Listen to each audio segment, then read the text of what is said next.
And now today, even in China, we have, there are, Lu Xun museums and a Lu Xun Day, and I don't know what other sorts of tributes to Lu Xun.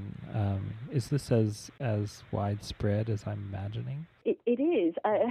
It seems that Lu Xun lived a moderately peripatetic life, but every city that he settled in for any period of time has a Lu Xun museum. I don't know, presumably they must have some arrangement whereby they sort of divide the Lu Xun relics between them. It sort of goes on a tour. I'm not sure how that actually works, but there is a big sort of Lu Xun commemorative industry in China today. I think certainly interpretations of Lu Xun have liberalized over the last 10 or 20 years, particularly in sort of academic criticism. So sort of in the high period of Maoism, sort of interpretations of Lu Xun were very, very limited. You could only argue effectively that he was a great sort of revolutionary for the proletariat and so on, which was a really sort of grotesque distortion of Lu Xun's sort of own style and message, because, as I just said, he was a very angry man.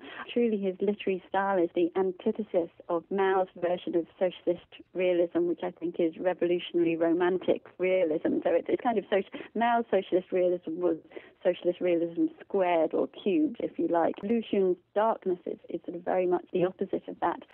But interpretations in the PRC certainly have liberalized. But there was an interesting, but at the same time, he's sort of Lu Xun is still a sort of stock figure in Chinese school textbooks.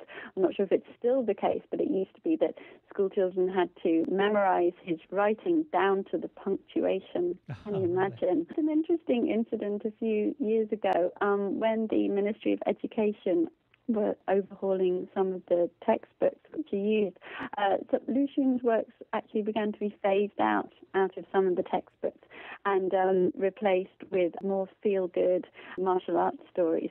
And this sort of drove speculation that the contemporary communist government was still keen to sideline Lu Xun's inconveniently critical impulses. And quite interesting, one of the essays which was excised was sort of very bitterly sad essay protesting the death of one of Lu Xun's students who was shot in a student protest in the late 1920s.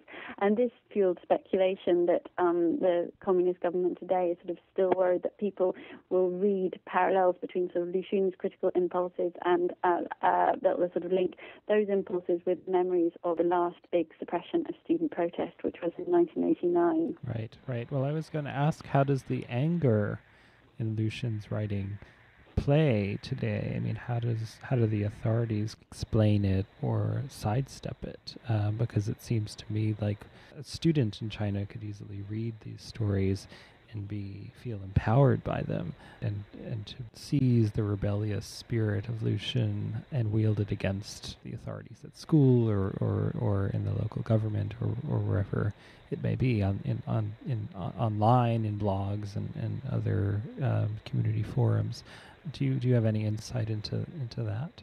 I think Lu Xun is definitely still a trademark for all those things that you've just mentioned. He's sort of symbol of those impulses, and he's definitely still a sort of figurehead for contemporary China's very, very sizable awkward squad. For example, there's a very, very well-known young novelist in China today who sort of turned sort of blogger and sort of commentator on sort of contemporary politics and society, and his name is Han Han. He started off by writing fairly navel-gazing high school fiction, effectively, but sort of over the last few years, he's sort of invented himself very impressively as someone in his very, very sort of widely read and popular blogs is someone who's not afraid to criticize corruption and sort of the lack of accountability, the injustices in contemporary Chinese society.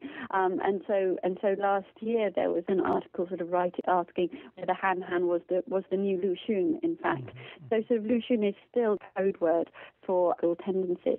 But in general, the strategy the communist government has utilized since Mao, really, to benefit from the prestige of Lu Xun as a kind of fellow traveler without risking turning his critical impulses on the government, the Chinese government itself, is to say, well, the thing about Lu Xun is he was writing before 1949. He was writing at a time where warlords and feudal forces, quote unquote, the nationalist government, who were the communist bitter political rivals for decades before 1949. The communists can argue Lu Xun was writing then.